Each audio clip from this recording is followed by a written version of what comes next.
It's Jecara. We made it. Day 10. I hope you're as excited as I am.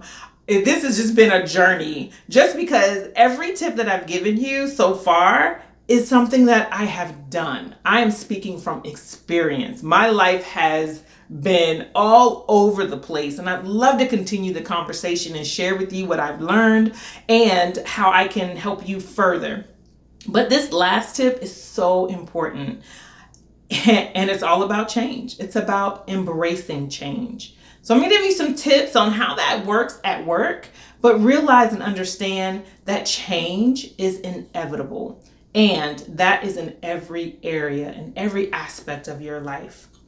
When you embrace change, so for example, let's use some work examples, right? Whether it be your manager is changing, there's process that are changing, a pandemic comes through and everything is ripped and upside down. And what do you do when things at work change?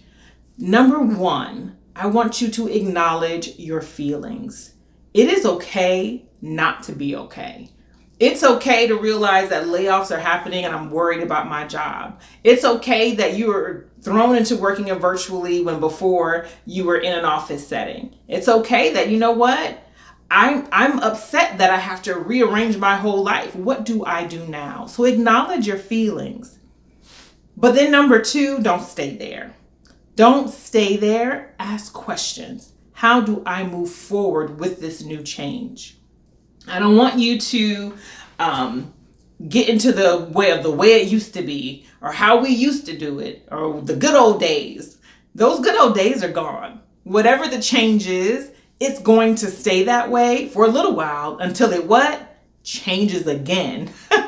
So accept the change quickly. The sooner you adapt to the change, the sooner you can take an ownership in your own career and your own goals at work. After you've asked the questions you need to, lean in. Don't wait to understand everything before you get into the flow of change.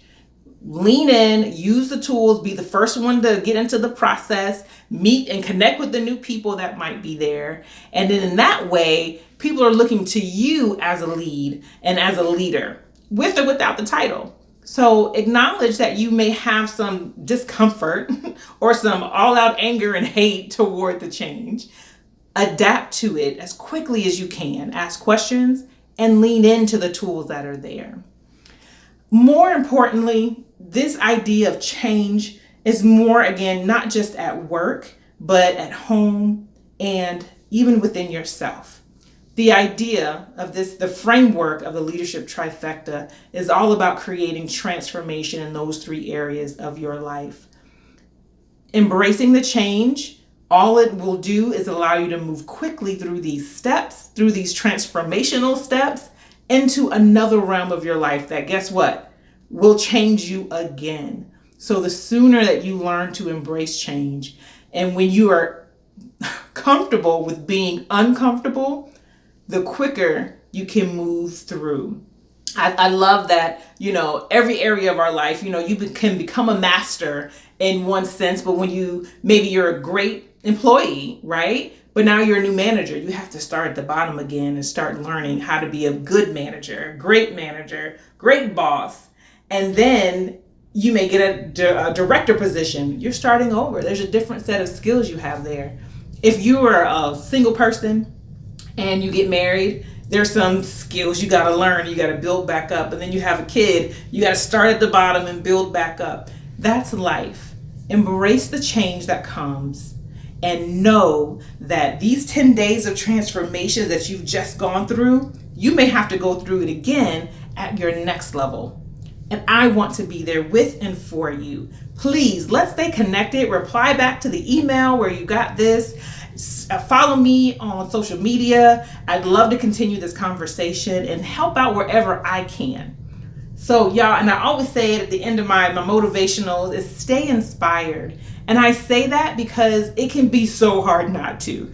This is a rough and crazy world, and we can go through some chaotic things, but there is a rainbow out there in the midst of the rain. One of the thoughts I always keep is the sun is always shining. No matter if a hurricane is going, the sun is shining somewhere. No matter if there's a thunderstorm over your life right now, the sun is still shining. And the reason I focus on that is because I know that trouble don't last always. And we also need people to journey in life with us. And I want to be that with and for you. So let's stay connected, make these changes, implement this along the way, and keep me posted on your growth. I'm here for you in the journey.